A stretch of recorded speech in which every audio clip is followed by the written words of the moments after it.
Dasar prajurit baru, kalian ini cuma alat saja. Letkol ke bawah, pakai saja sesuka kalian, biar aku yang atur. Suara serak dan kejam memecah dinginnya udara pagi di Ciawi, Bogor, Jawa Barat. Itu adalah ucapan Kolonel Gatot, Komandan Brigade Infanteri 17, yang mengembuskan asap rokok dengan kasar di koridor markas brigade. Di depannya, para Letnan II yang baru dilantik, dan Sersan II baru menunduk dalam-dalam. Itu adalah pemandangan yang penuh dengan aura kekuasaan yang busuk, alih-alih disiplin militer.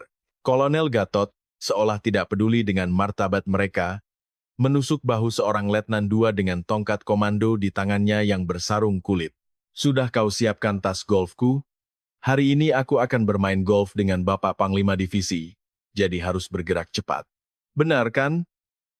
Tawa sinis Kolonel Gatot memenuhi koridor. Tempat ini telah berubah menjadi seperti perkebunan pribadi milik orang-orang yang memiliki kekuasaan, alih-alih sebuah unit militer yang seharusnya menjunjung tinggi disiplin. Penyimpangan yang tersembunyi di balik nama terhormat Divisi Kujang sudah diambang kehancuran. Pada saat itu, seorang wanita perlahan berjalan masuk melalui pos jaga brigade. Seragam militernya, dengan tanda pangkat Sersan II biasa, rapi seperti disetrika, dan sepatu bot tempurnya bersih, tanpa setitik pun debu. Namanya Indri. Seorang yang telah menorehkan prestasi legendaris di Kopassus dan menjadi mayor jenderal wanita termuda di TNI AD, namun kini ia berada di sini tanpa identitas aslinya. Tatapan mata Indri dalam dan dingin. Setelah selesai memeriksa identitas di pos jaga, ia dengan tenang melangkahkan kaki ke dalam markas. Angin Bogor sangat kencang. Angin dingin yang menusuk tulang melintas di pipinya. Turun dari pegunungan terjal yang menghubungkan Ciawi dan Cisarua, namun Indri tidak bergerak sedikit pun. Di benaknya, percakapan rahasia dengan Kepala Staf Angkatan Darat beberapa hari lalu kembali terbayang. Jenderal Wibowo, Kepala Staf Angkatan Darat, memanggil Indri secara diam-diam dan memberinya instruksi. Meskipun Divisi Infanteri 17 menunjukkan kinerja numerik yang sangat baik, ada informasi bahwa tangisan perwira dan bintara muda tidak pernah berhenti di internal. Masalahnya adalah Panglima Divisi dan para kroni-kroninya menggunakan pangkat untuk keuntungan pribadi dan menciptakan suasana opresif.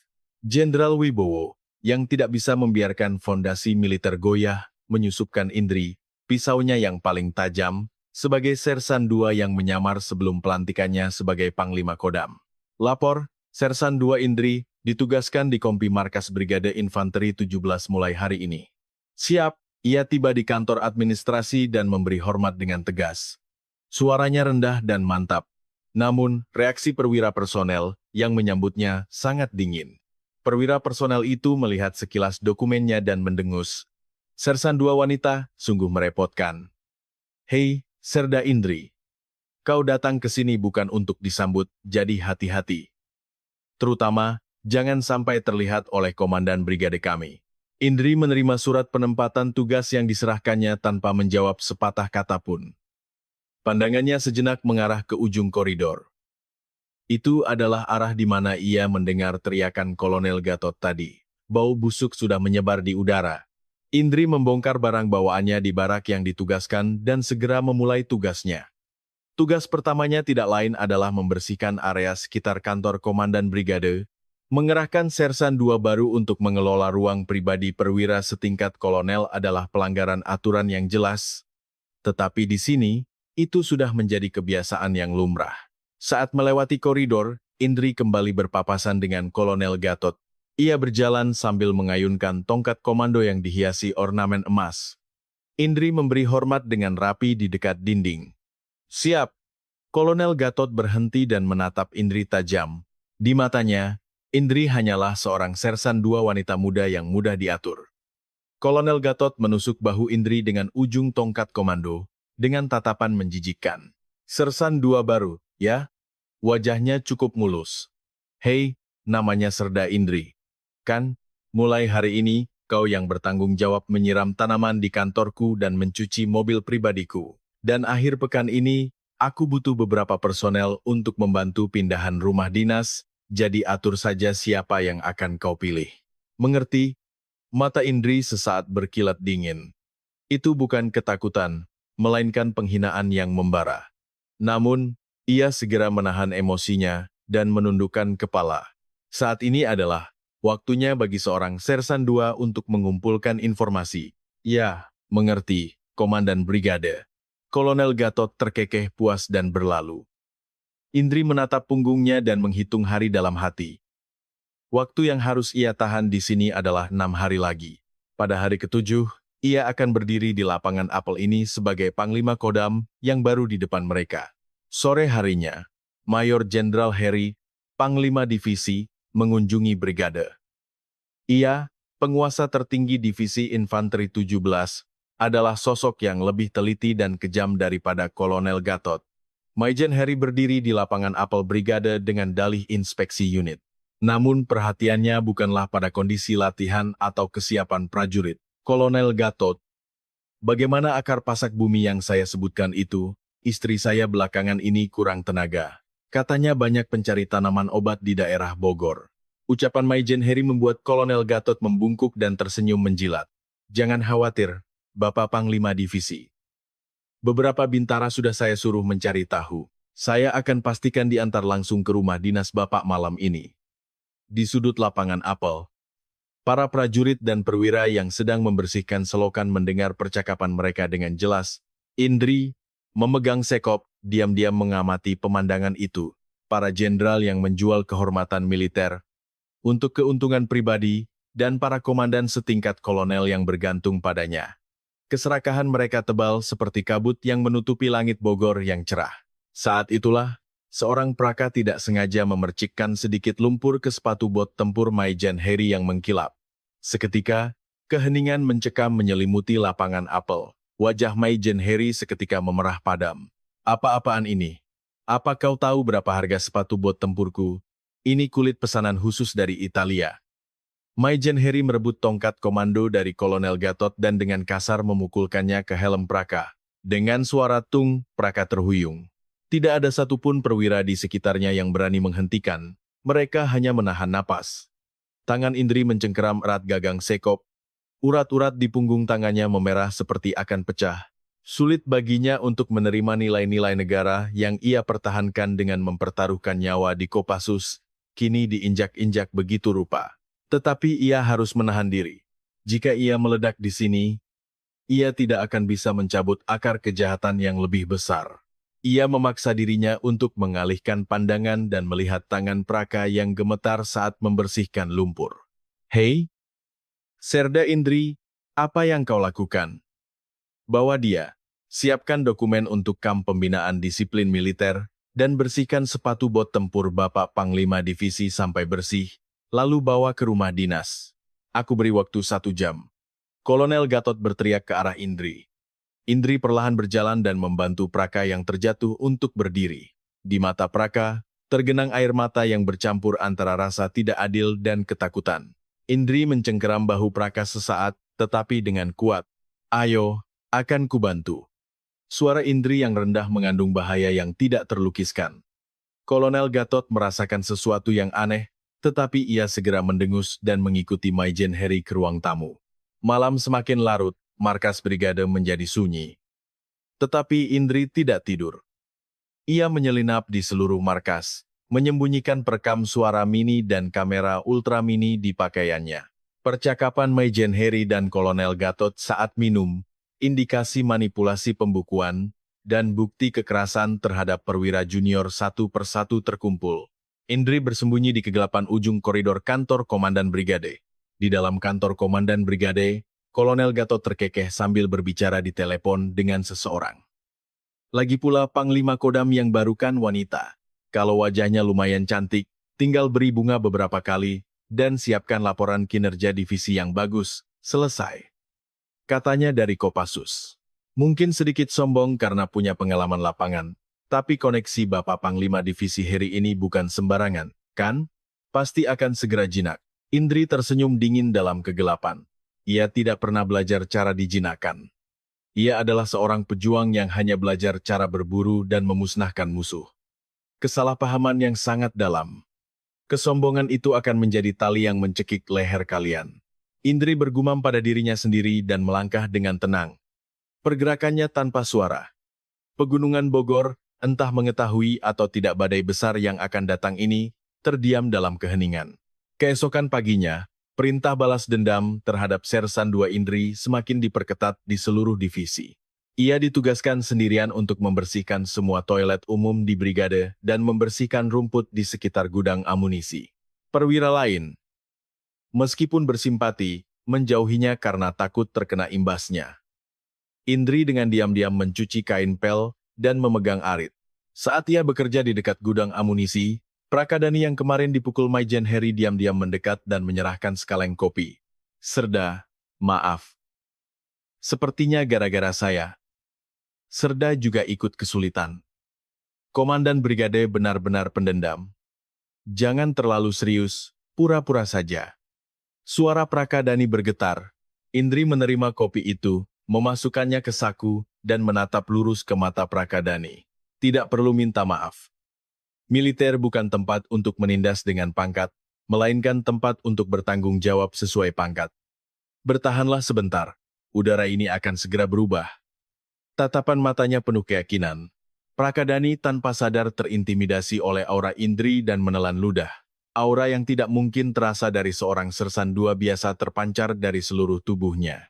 Setelah menyelesaikan pekerjaannya, Indri menuju gudang terpencil di belakang markas. Di sana, para letnan kolonel, atas perintah Kolonel Gatot, sedang mengadakan pesta minum-minum pribadi. Pesta minuman keras yang diadakan di dalam markas selama jam kerja di hari biasa menunjukkan tingkat kelonggaran disiplin militer yang ekstrem. Indri menahan napas dan merekam pemandangan itu dengan jelas. Hei, Serda Indri, apa yang kau lakukan di sana? Kau tidak bekerja, malah bermalas-malasan. Seorang letnan kolonel yang mabuk keluar dari gudang dan berteriak saat melihat Indri. Ia mengulurkan tangan untuk mencengkeram kerah Indri. Indri secara naluriah bisa menepis tangan itu, tetapi ia berhasil menahan diri. Sebaliknya, ia menatapnya dengan wajah tanpa ekspresi, tidak menjilat juga tidak menantang. Kenapa kau menatap seperti itu?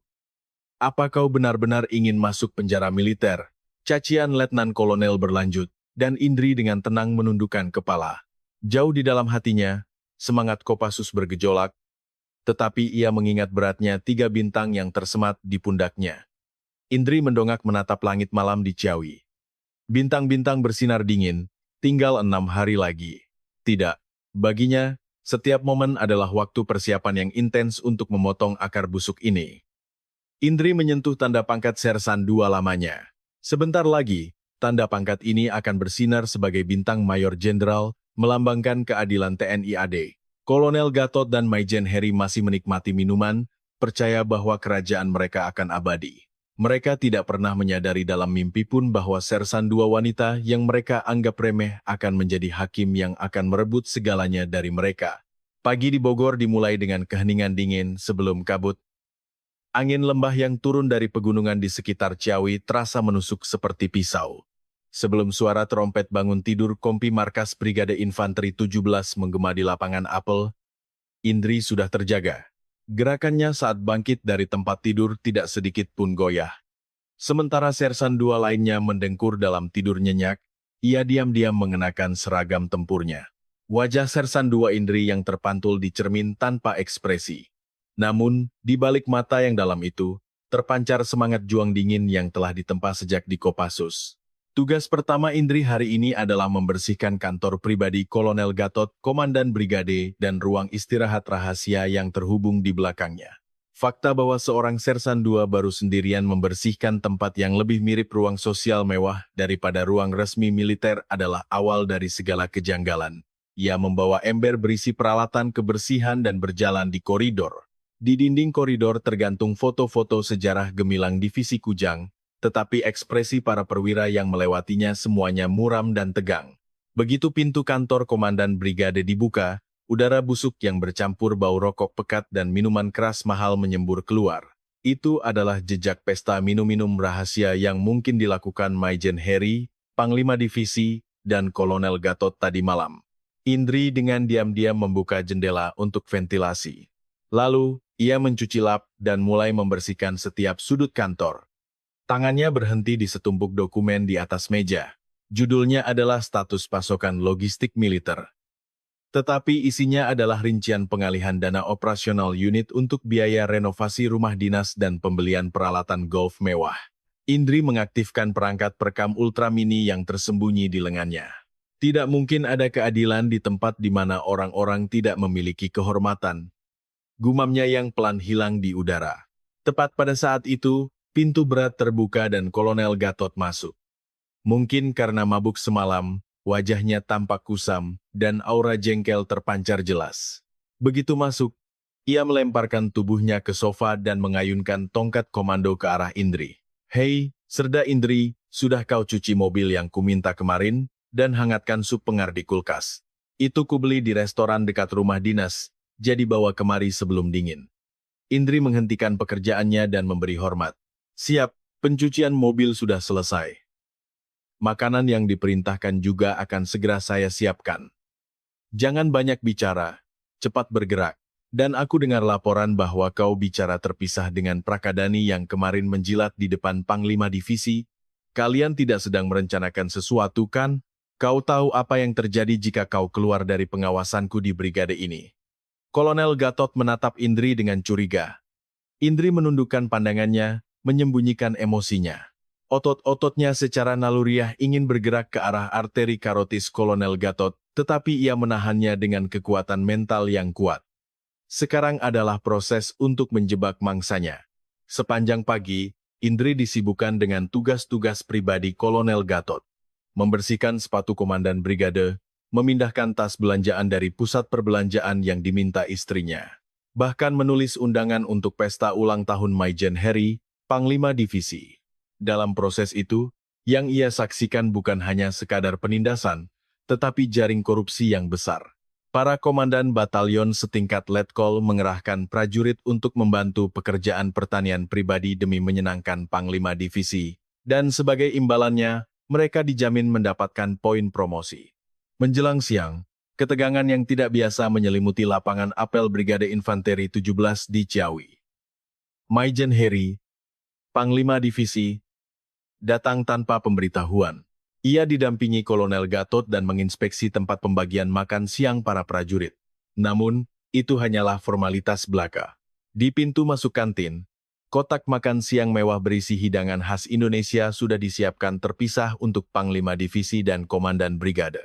Sementara para prajurit terpaksa menelan lauk pauk yang kurang gizi di piring mereka, para komandan menikmati rendang dan sate tepat di samping mereka. Kolonel Gatot, Panglima Kodam yang baru itu, seorang wanita, pasti akan mencoba berkuasa di atas para veteran seperti kita hanya karena sedikit pengalaman di Kopassus. Kudengar Jenderal Wibowo sangat menyayanginya, bukankah kita harus memberinya pelajaran? Maijen Heri berkata, dengan angkuh sambil menyisihkan sisa daging di antara giginya. Kolonel Gatot menimpali dengan senyum menjilat.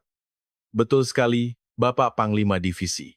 Tanah Bogor ini mana mungkin berubah hanya karena seorang jenderal wanita datang? Begitu dia datang, kita akan membuatnya sibuk dengan tumpukan dokumen administrasi sampai dia tidak tahu harus berbuat apa. Wanita yang tidak mengerti lapangan, apa yang mereka tahu." Percakapan mereka terdengar jelas oleh Indri yang sedang membersihkan sisa makanan di sudut kantin. Ia tersenyum dingin sambil membersihkan piring. Ia tahu lebih baik dari siapapun apa yang mereka sebut lapangan. Ketika ia mempertaruhkan nyawanya dan menumpahkan darah di Kopassus, mereka hanya duduk di kantor yang hangat, memeras keringat bawahan. Sore harinya, pemandangan yang lebih mengerikan terjadi. Kolonel Gatot mendirikan lapangan latihan golf sementara di tengah lapangan apel untuk memamerkan kemampuannya. Ia menyuruh para sersan dua baru dan prajurit berbaris dan mengambil bola yang ia pukul. "Hei, Serda Indri.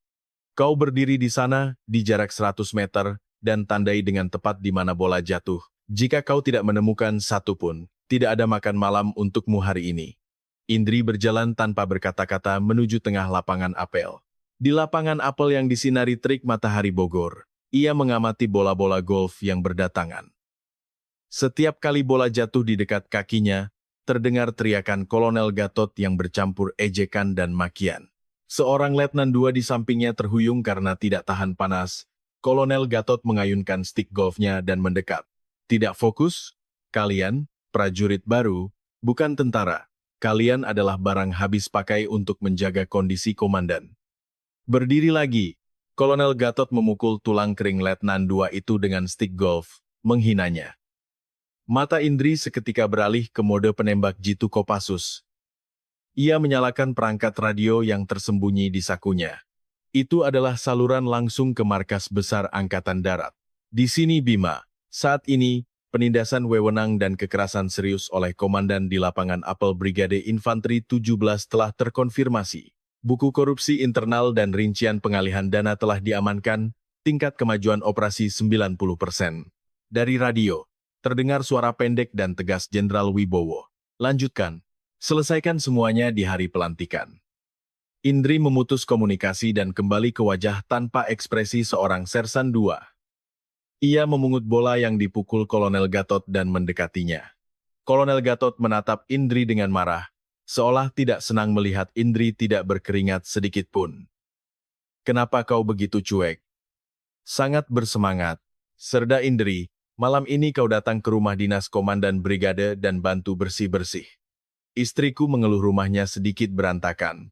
Kau tahu tidak ada penolakan, kan?" Indri sedikit menundukkan kepala. "Ya, mengerti komandan brigade. Saya pasti akan datang." Malam harinya, Indri pergi ke rumah dinas Kolonel Gatot sesuai perintah. Rumah dinas yang terletak di area perumahan tenang di Ciawi, di luar markas, sangat mewah, sulit dipercaya sebagai rumah seorang perwira militer. Begitu masuk, Kolonel Gatot sudah mabuk berat dan terkapar di sofa. Melihat Indri masuk, ia terhuyung mendekat. "Hei, Serda Indri, kau bekerja dengan baik. Setelah pelantikan Panglima Kodam selesai, apa kau mau aku rekomendasikan ke Sekretariat Panglima Divisi? Di sana kau akan senang sekali mengurus uang negara, loh. Tapi kau harus patuh padaku, ya." Ia mengulurkan tangan untuk menyentuh dagu Indri. Indri secara naluriah menoleh untuk menghindar.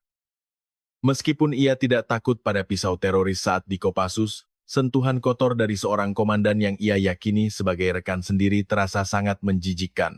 "Komandan Brigade, Anda mabuk. Saya akan mulai membersihkan ruang kerja yang Anda perintahkan." "Dasar, berani-beraninya kau sombong. Menghalangi karier Sersan 2 sepertimu itu bukan hal sulit." Kolonel Gatot mendengus dan kembali ke sofa, lalu tertidur.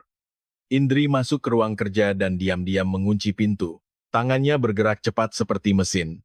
Di laci meja yang paling dalam, ditemukan pembukuan ganda yang merinci daftar suap yang diterima Maijen Heri, Panglima Divisi, dan Kolonel Gatot, Komandan Brigade, dari kontraktor militer selama 2 tahun terakhir.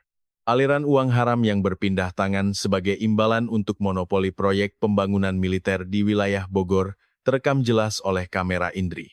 Akhirnya, tertangkap juga ekornya. Indri meletakkan pembukuan di tempat semula dan meninggalkan rumah dinas. Jauh di balik gunung gede, cahaya fajar biru mulai naik. Tinggal 48 jam lagi sebelum pelantikan. Dalam perjalanan kembali ke markas, ia berhenti sejenak dan menatap desa yang damai di bawah pegunungan.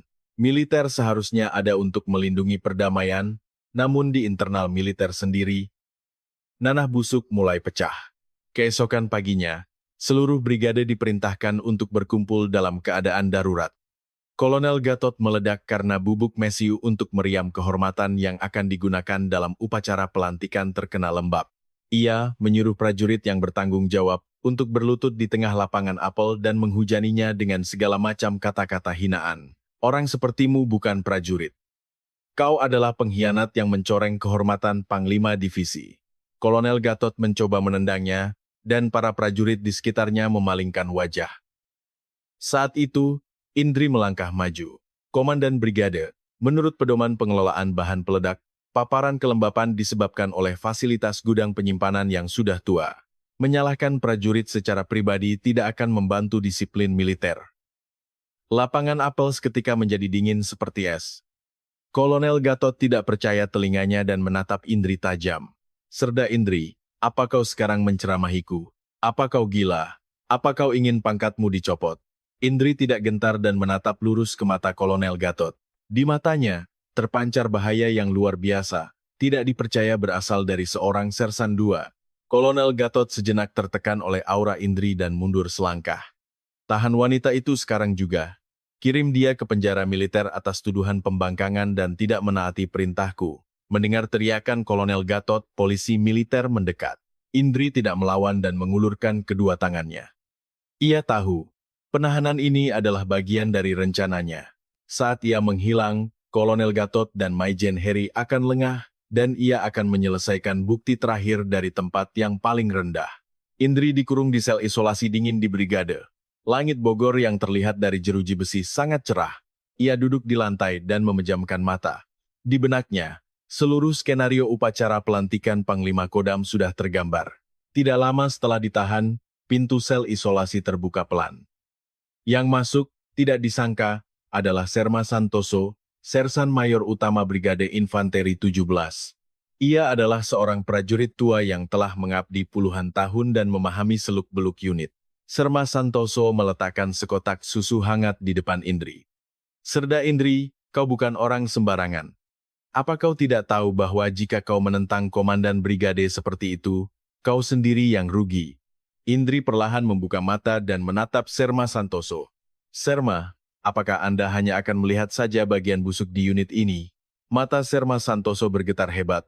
Ia melirik sekeliling dan berbisik pelan. "Mana mungkin aku tidak tahu? Tapi Bapak Panglima Divisi Heri adalah orang yang punya koneksi di markas besar Angkatan Darat. Dunia ini tidak akan berubah hanya karena seorang Sersan II maju. Meskipun dunia tidak berubah, kehormatan militer harus dijaga. Serma, tolong bantu saya. Tolong izinkan saya mengakhiri semua ini." Suara Indri mengandung kekuatan yang tak terbantahkan. Serma Santoso menatap Indri cukup lama, lalu mengeluarkan sebuah buku catatan tua dari sakunya. Di dalamnya, tertulis padat bukti-bukti konkret tentang kekerasan dan korupsi personel yang dilakukan Kolonel Gatot terhadap para prajurit selama ini.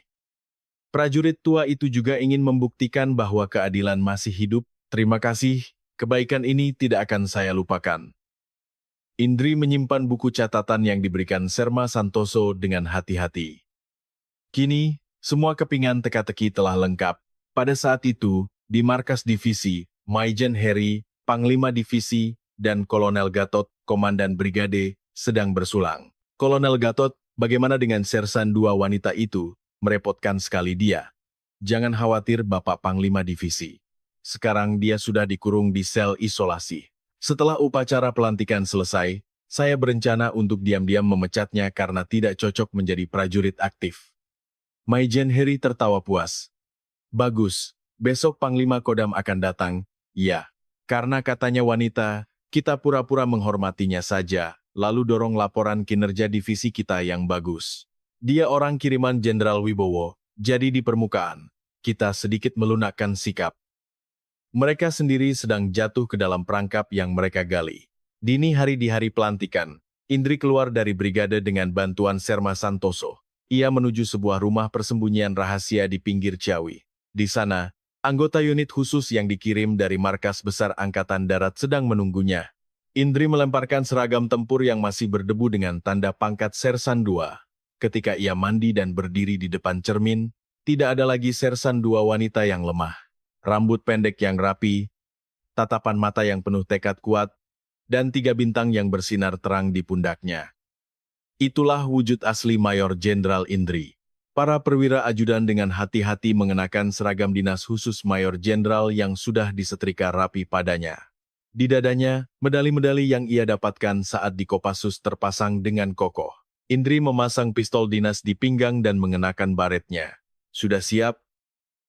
"Siap, Ibu Panglima Kodam." Semua persiapan telah selesai. Polisi militer dan jaksa militer sudah menyergap di sekitar lapangan apel divisi. Indri menatap keluar jendela. Jauh di sana, terlihat lapangan apel divisi Kujang dengan benderanya berkibar. Di sana, Maijen Heri dan Kolonel Gatot pasti sedang bersiap menyambut Panglima Kodam yang baru dengan seragam upacara mewah dan sikap angkuh. "Ayo, untuk mengajari mereka bahwa tidak ada lagi tempat bersembunyi di TNI, AD." Kendaraan komando hitam yang membawa Indri mulai melesat, membelah kabut Bogor. Di kap kendaraan, bendera komando dengan 3 bintang, lambang Panglima Kodam, berkibar di tiup angin. Di lapangan apel divisi, suara korps musik menggema. Maijen Heri, Panglima Divisi, dan Kolonel Gatot, Komandan Brigade, berdiri di podium dengan wajah percaya diri, menunggu iring-iringan kendaraan komando. Ribuan prajurit berdiri dalam posisi siap, dan di mata mereka terlihat kelelahan dan dendam. Akhirnya, kendaraan komando Panglima Kodam muncul di pintu masuk lapangan apel. Maijen Heri merapikan seragamnya dan berbisik kepada Kolonel Gatot. "Nah, sekarang sandiwara dimulai. Bertindaklah sehormat mungkin." Kendaraan berhenti, dan ajudan membuka pintu.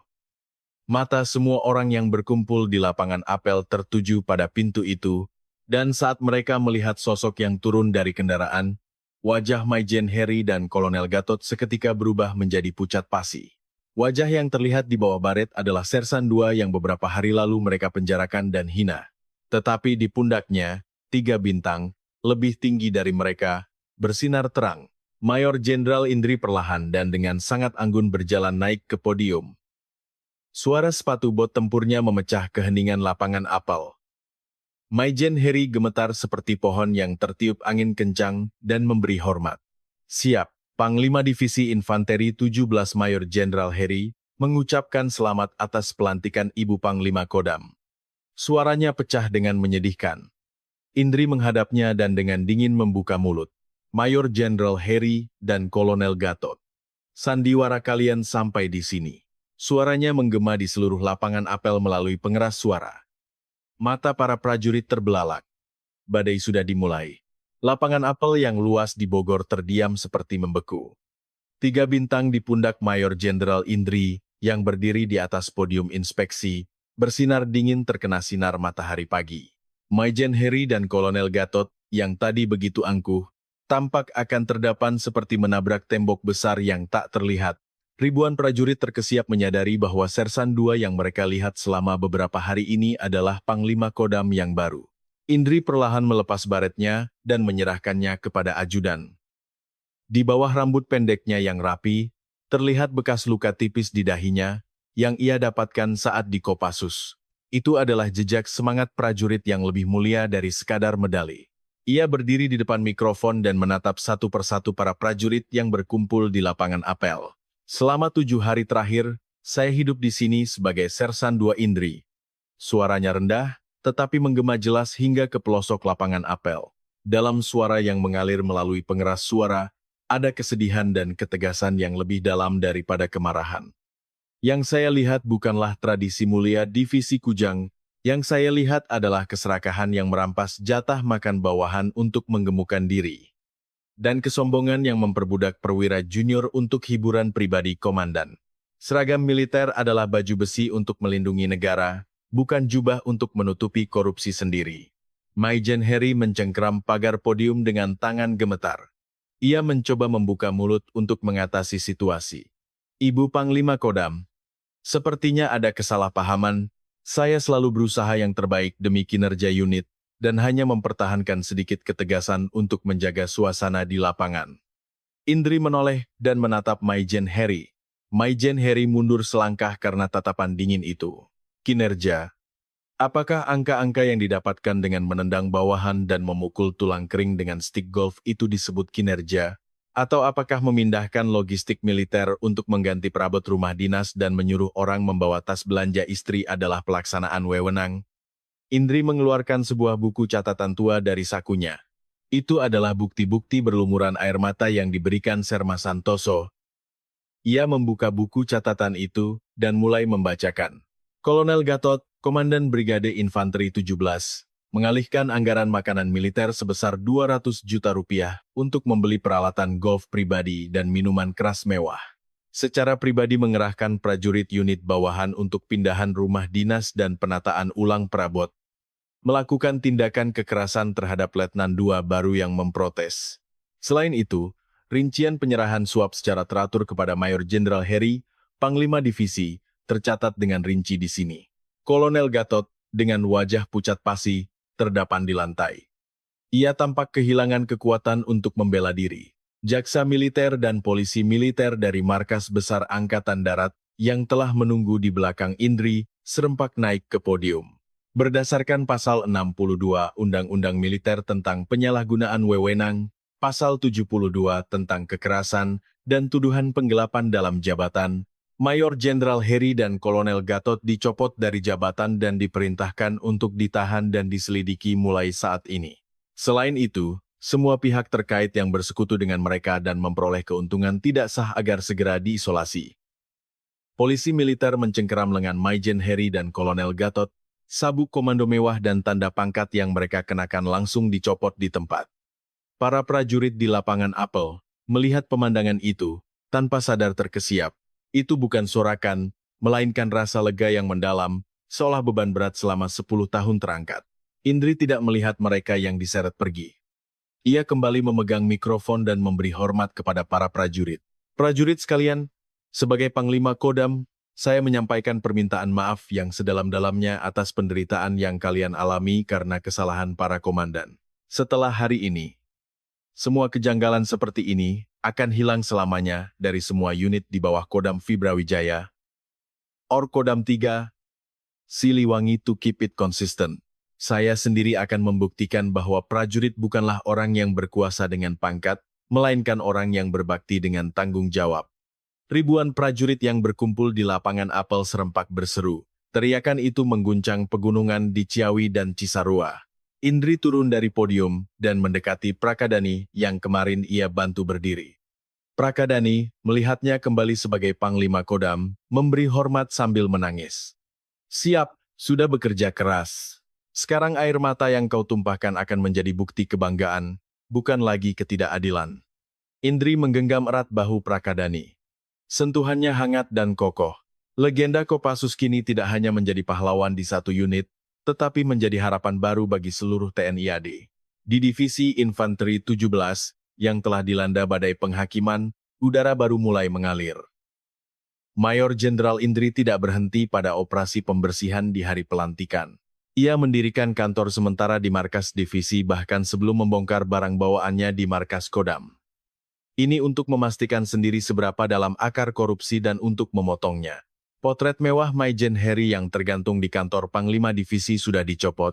Di tempat itu, sebagai gantinya, tergantung sebuah bingkai sederhana bertuliskan Sumpah Prajurit TNI AD. Indri tanpa henti meninjau tumpukan dokumen yang terus berdatangan dan mengeluarkan perintah untuk mengembalikan anggaran yang tidak sesuai peruntukan ke fasilitas kesejahteraan prajurit dan biaya makan mereka. Perwira staf logistik, lihatlah anggaran ini. Uang yang seharusnya digunakan untuk lanskap rumah dinas Panglima Divisi. Segera alihkan untuk biaya penggantian instalasi air panas di pos-pos terpencil Brigade Infanteri 17. Apakah pantas seorang komandan menikmati bunga sementara prajurit mandi dengan air dingin? Perwira staf logistik terus-menerus menyeka keringat dan mencatat perintah tajam Indri. Ia adalah salah satu perwira setingkat kolonel yang menjilat seperti yang Indri lihat saat menjadi Sersan II, namun kini ia bahkan tidak bisa mengangkat kepala di hadapan aura Indri. Beberapa hari kemudian, Indri kembali mengunjungi Brigade Infanteri 17 tanpa pemberitahuan. Kali ini, ia mengendarai kendaraan komando hitam, dengan bendera komando 3 bintang berkibar jelas, masuk dengan gagah.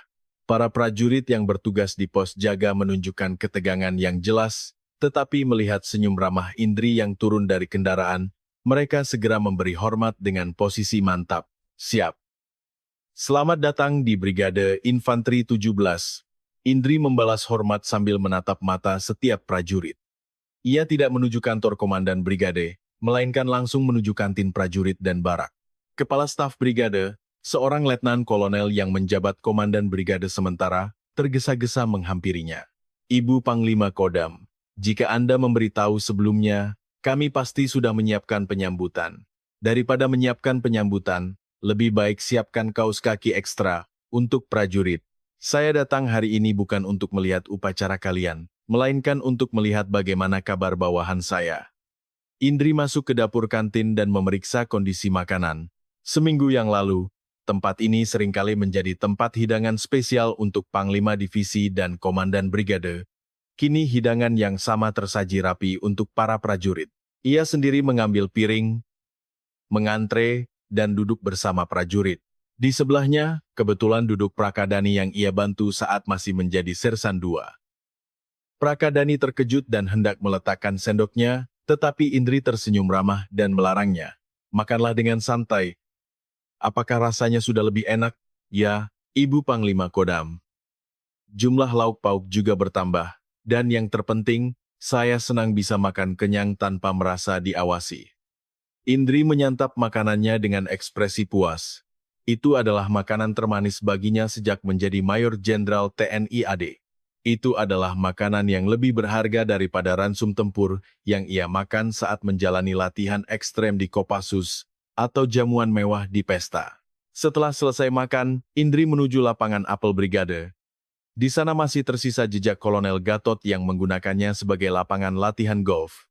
Ia berhenti di tempat itu dan memandang sekeliling markas. Kepala staf brigade, tanamlah pohon di tempat ini. Buatlah tempat berteduh, agar prajurit bisa beristirahat saat latihan. Militer bukanlah taman bermain bagi komandan, melainkan sekolah tempat pemuda Indonesia belajar tentang negara. Setiap kata-katanya memberikan dampak yang mendalam bagi para perwira brigade. Indri kemudian mengumpulkan para perwira yang berkumpul di lapangan apel. Suaranya kembali mantap. Saya telah melewati banyak garis batas di Kopassus. Nilai terbesar yang saya pelajari di sana adalah persaudaraan prajurit. Pangkat bukanlah alat untuk meninggalkan rekan, melainkan tanggung jawab untuk menjadi perisai bagi rekan. Jika ke depan ada yang menggunakan pangkat untuk keuntungan pribadi atau meremehkan bawahan, saya sendiri yang akan mencopot pangkatnya. Mengerti? Mengerti? Siap. Suara para perwira memenuhi lapangan apel. Sebelum meninggalkan markas, Indri secara khusus memanggil Serma Santoso. Ia menggenggam erat tangan prajurit tua itu dengan kedua tangannya. Serma, tanpa buku catatan Anda yang berani, semua ini tidak akan mungkin terjadi. Terima kasih telah menunjukkan teladan sebagai senior militer sejati. Mata Serma Santoso memerah saat ia menundukkan kepala.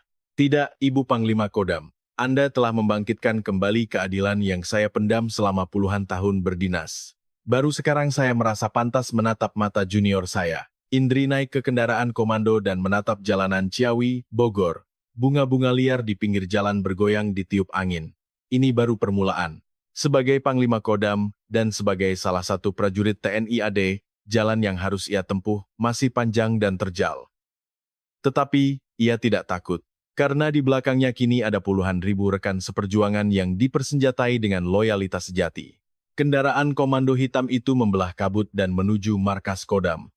Siluet gagah di belakang itu seperti kompas yang menunjukkan arah yang benar bagi TNI AD. Angin keadilan yang dibawa Mayor Jenderal Indri memang kencang, namun debu korupsi yang menumpuk puluhan tahun tidak mudah hilang. Meskipun jajaran pimpinan Divisi Infanteri 17 telah berganti, masih banyak sisa-sisa yang menikmati manisnya kekuasaan di bawah bayang-bayang Maijen Heri dan Kolonel Gatot yang bersembunyi di berbagai sudut markas. Mereka menganggap reformasi Indri sebagai badai sesat, menundukkan kepala, dan menunggu awan gelap kembali datang. Indri duduk di kantor markas Kodam, meninjau peta wilayah Bogor, pandangannya tertuju pada unit-unit terpencil di kaki Gunung Salak yang jauh dari markas divisi. Tragedi di lapangan apel divisi yang mewah mungkin telah berakhir, namun kondisi pos-pos terpencil di pegunungan yang jarang terjamah manusia tidak dapat diketahui. Ajudan, kosongkan semua jadwal sore ini. Jangan beritahu siapapun, saya akan menginspeksi kompi-kompi independen di daerah Cisarua. Ibu Panglima Kodam, kondisi jalan di sana tidak bagus, dan salju belum sepenuhnya mencair, berbahaya. Bagaimana jika kita memberitahu divisi secara resmi dan membentuk tim keamanan? Indri dengan tegas menggelengkan kepala. Apa kau tahu apa yang saya pelajari saat masih menjadi Sersan 2? Huruf-huruf dalam laporan resmi hanyalah ilusi yang ingin dilihat komandan. Saya akan melihat kebenaran yang sesungguhnya. Satu mobil jeep sudah cukup. Indri mengenakan seragam taktis yang lebih praktis daripada seragam dinas, dan di pundaknya terpasang tanda pangkat fungsional. Bukan tanda pangkat Mayor Jenderal. Jeep yang membawanya melewati Ciawi dan masuk ke jalan pegunungan yang terjal. Jalan itu sempit dan curam, dengan air sungai dingin mengalir di bawah tebing yang curam.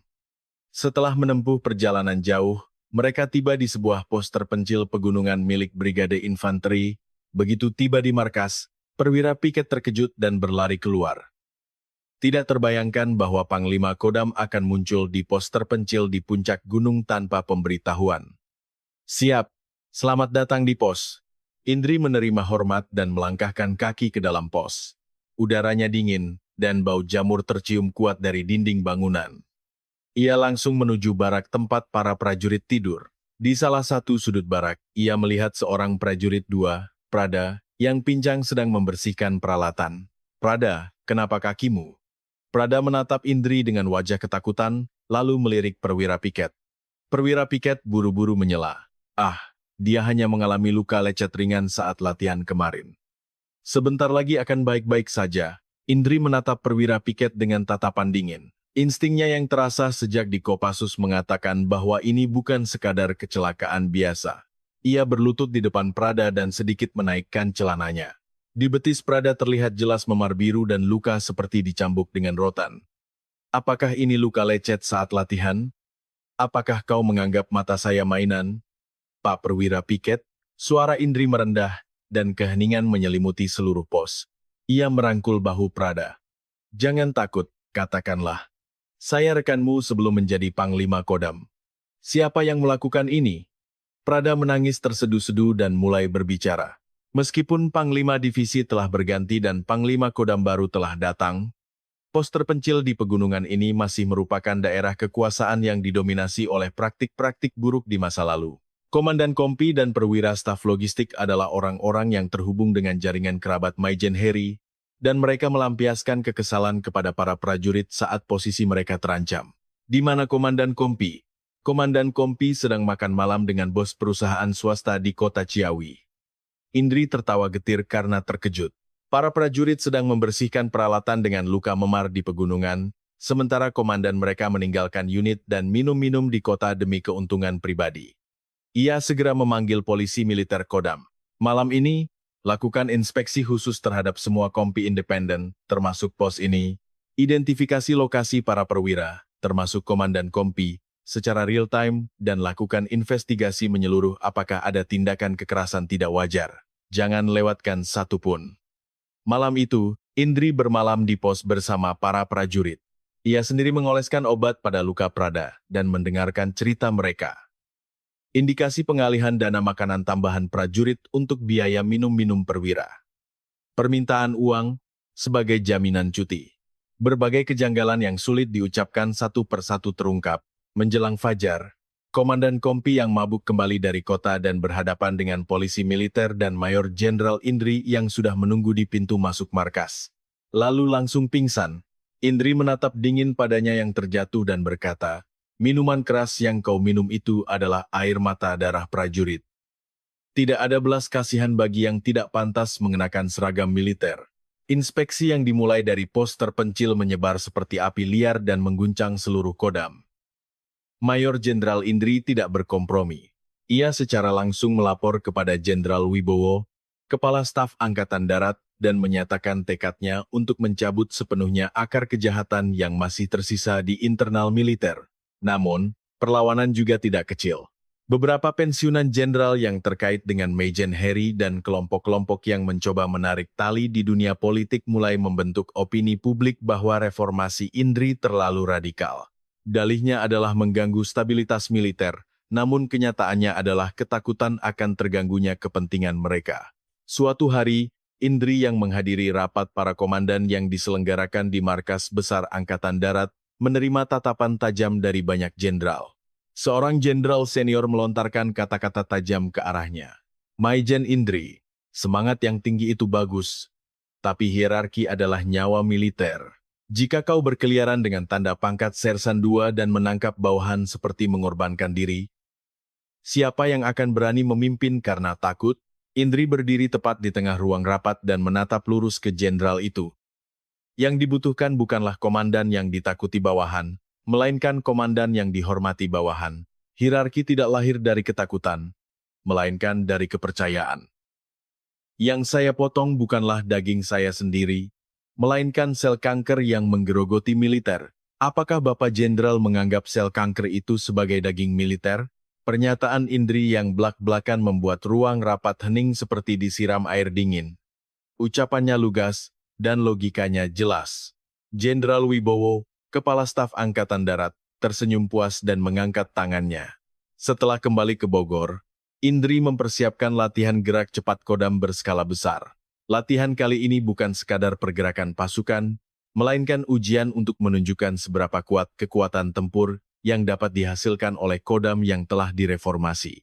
Ia menempatkan divisi infanteri 17 sebagai ujung tombak.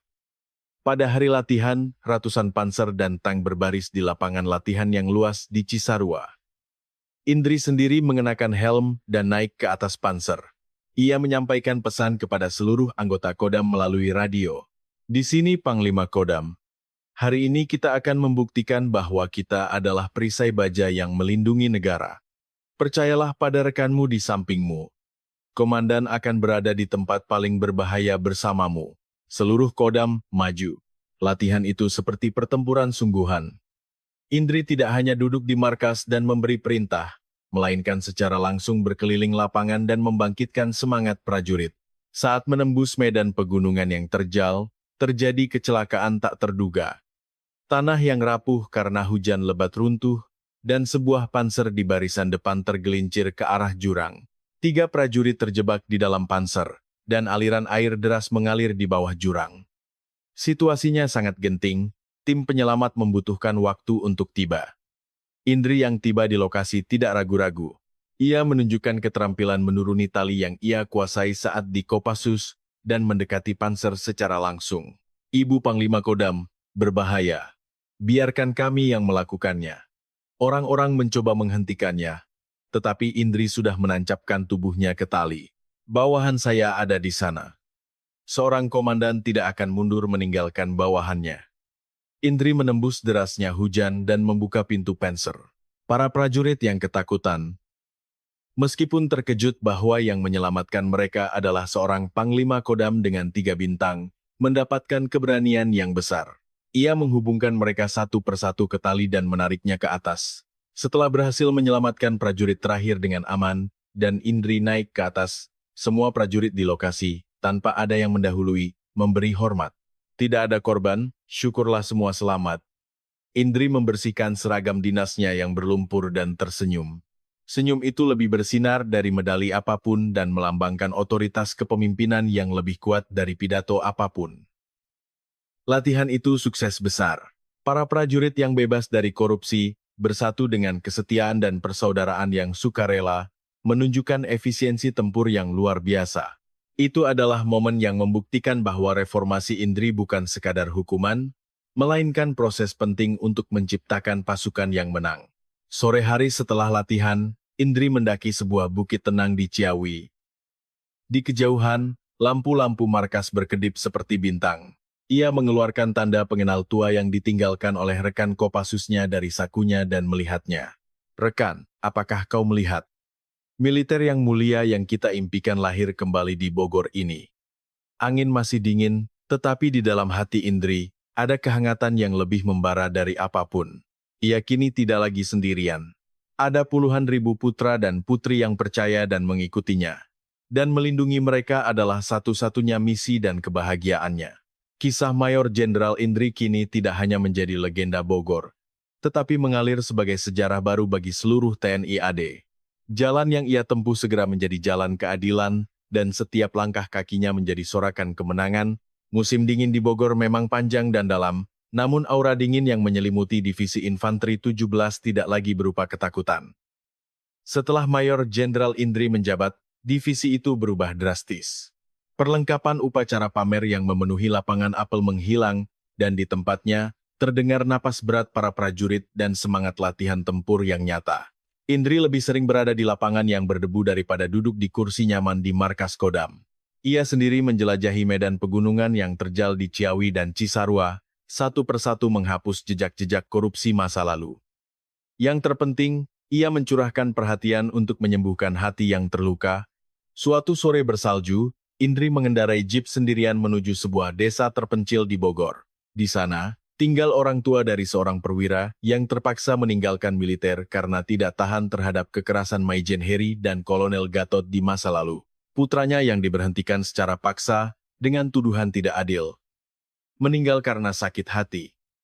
Dan orang tuanya yang ditinggalkan hidup menderita di sebuah kamar sempit yang dingin. Indri memarkir mobil di pinggir desa dan berjalan di salju dengan seragam dinas rapi. 3 bintang di pundaknya bersinar terang. Tetapi kepalanya menunduk lebih rendah dari sebelumnya. Selamat siang, saya Panglima Kodam Indri. Saya sangat menyesal datang terlambat. Indri berlutut di depan orang tua itu.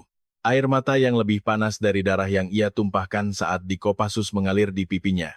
Ia mengeluarkan sertifikat pemulihan nama baik putranya dan dokumen berisi uang kompensasi yang belum pernah dibayarkan dari sakunya, lalu menyerahkannya. Ibu Jenderal, putra kami tidak akan kembali. Apa gunanya semua ini? Mendengar tangisan ibu itu, Indri menggenggam erat tangan ibu itu dengan kedua tangannya. Kehormatan putra ibu akan diingat oleh negara. Dan keadilan di tanah ini yang ingin dilindungi putra ibu akan saya jaga sampai akhir. Mohon terima permintaan maaf dari junior militer yang tidak berguna ini. Sepanjang sore itu, Indri memperbaiki pintu rumah orang tua itu yang rusak dan menyalakan api di ruangan yang dingin. Penduduk desa yang melihat Panglima Kodam sendiri membelah kayu bakar dan menyentuh tanah, menghentikan langkah mereka dan menyaksikan. Itu adalah sosok komandan sejati, yang menganggap penderitaan bawahan sebagai penderitaannya sendiri. Bukan jenderal yang berkuasa dengan otoritas. Kabar ini dengan cepat menyebar ke seluruh Kodam. Para prajurit kini mulai mengikuti Mayor Jenderal Indri bukan hanya sebagai atasan, tetapi sebagai sosok dewasa yang bertanggung jawab atas hidup mereka. Disiplin militer mulai ditegakkan bukan berdasarkan penindasan, melainkan berdasarkan rasa hormat dan seruan, siap. Dari divisi Kujang menggema di pegunungan lebih kuat dari sebelumnya. Indri menatap kaki Gunung Salak di Cisarua dalam perjalanan kembali ke markas. Salju yang menumpuk di pegunungan yang terjal bersinar samar terkena cahaya bulan. Keadilan tidak ditegakkan dengan kata-kata, melainkan dibuktikan dengan tindakan. Ia bergumam seolah berjanji pada dirinya sendiri. Semangat Kopassus tidak pernah mati. Kini, ia berdetak sebagai jantung seluruh TNI AD melalui tubuh seorang Indri. Ketika nuansa musim semi mulai terasa di Bogor, sebuah acara yang sangat istimewa diadakan di lapangan apel Divisi Infanteri 17. Itu adalah Hari Persaudaraan Prajurit Kujang yang kedua yang diusulkan oleh Mayor Jenderal Indri. Acara ini mengundang tidak hanya prajurit aktif, tetapi juga penduduk sekitar dan pensiunan prajurit yang pernah diperlakukan tidak adil di masa lalu. Di tengah lapangan apel, didirikan sebuah batu nisan kehormatan yang diukir dengan cermat oleh para pengrajin dari Kopassus. Di batu nisan itu, alih-alih nama-nama mewah, terukir dengan hormat dalam bahasa Indonesia, kalimat yang mengenang pengabdian prajurit tak bernama yang gugur saat melindungi negara. Indri naik ke podium. Seragam dinasnya bersinar di bawah sinar matahari, dan ekspresinya tenang seperti danau yang jernih. Alih-alih memegang mikrofon, ia membungkuk dalam-dalam dengan posisi paling rendah, memberi hormat kepada puluhan ribu orang yang berkumpul di lapangan apel. Saudara-saudari prajurit dan warga Bogor sekalian, hari ini kita ingin kembali mengukir makna sejati dari militer. Militer adalah tempat untuk mengalahkan musuh dengan senjata, tetapi juga harus menjadi rumah hangat yang merangkul yang paling lemah. Suara Indri menggema, dan lapangan apel dipenuhi gelombang emosi. Ia kemudian memanggil Serma Santoso dan Prakadani, yang telah membantunya saat masih menjadi Sersan II, ke podium. Ia sendiri menyematkan pin kujang yang terhormat di dada mereka. Tinggi rendahnya pangkat bukanlah tinggi rendahnya kehormatan. Hati yang benar-benar mencintai negara dan peduli pada rekan, adalah nilai tertinggi di militer kita.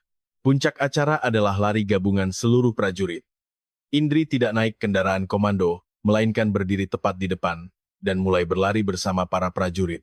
3 bintang Mayor Jenderal bergoyang-goyang di antara seragam tempur para prajurit. Barisan lari yang membentang di jalanan Ciawi dan Cisarua membentuk pemandangan yang indah.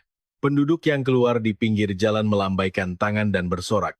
Dan wajah para prajurit dipenuhi senyum sehat alih-alih bayangan masa lalu. Setelah semua acara selesai dan matahari mulai terbenam, Indri naik sendirian ke atap markas divisi. Gunung Salak dan Gunung Gede di kejauhan diselimuti senja merah. Saat itu, Jenderal Wibowo, Kepala Staf Angkatan Darat, mendekatinya. Maijen Indri, sungguh luar biasa. Apa yang kau lakukan akan tercatat sebagai mukjizat dalam sejarah militer kita. Indri memberi hormat dengan tegas kepada Jenderal. Bapak Jenderal, saya hanya berjalan di jalan yang seharusnya ditempuh seorang prajurit. Jalan ini masih panjang. Saya tidak akan berhenti sampai sinar keadilan menerangi setiap sudut militer kita. Jenderal Wibowo tertawa ringan dan menepuk bahu Indri. Aku tidak tahu bahwa pisau Kopassus bisa sehangat ini. Dengan adanya kau, masa depan TNI AD cerah. Malam harinya, banyak bintang bertebaran di langit Bogor. Indri berdiri di jendela kantornya dan menatap langit malam. Ia teringat akan 7 hari ketika ia berkeliaran di seluruh markas dengan tanda pangkat Sersan II. Waktu itu adalah penderitaan, tetapi juga pencerahan. Ada kebenaran yang hanya bisa dilihat dari tempat yang paling rendah, dan keadilan yang hanya bisa ditemukan dalam air mata yang paling tak berdaya. Maju, Indri menggumamkan slogan itu. Itu bukanlah perintah untuk menyerang seseorang. Itu adalah janji pada dirinya sendiri untuk menembus kegelapan dan menuju cahaya. Melampaui kejanggalan, menuju kehormatan sejati. Keesokan dini harinya, Indri kembali naik jeep. Kali ini adalah perjalanan untuk memeriksa unit-unit terpencil lainnya. Kendaraan yang membawanya membelah kabut dan melaju di jalan pegunungan Bogor. Bendera komando yang berkibar di kap kendaraan kini telah melampaui lambang Kodam, menjadi bendera keadilan yang paling dipercaya dan dicintai oleh prajurit TNI AD. Kisah Mayor Jenderal Indri tidak berhenti di sini. Di setiap langkah kakinya, harapan baru bermekaran, dan kehangatan yang ia pancarkan melelehkan disiplin militer yang dingin, mengubahnya menjadi persaudaraan prajurit yang hangat. Kisah tentang dirinya, yang bertahan melewati musim dingin Bogor yang ganas dan akhirnya menumbuhkan bunga musim semi yang cemerlang, akan selamanya tetap menjadi bintang yang tak pernah padam di hati setiap prajurit yang menghargai kehormatan. Indri, yang memiliki semangat Kopassus, aura Mayor Jenderal wanita termuda, dan yang terpenting, belas kasihan yang mendalam terhadap sesama manusia. Serbuannya tidak akan pernah berhenti sampai hari negara memanggil. Bersama suara lagu militer yang megah menggema di udara Bogor yang jernih, perjalanan besar Mayor Jenderal Indri terus maju menuju hari esok yang lebih baik.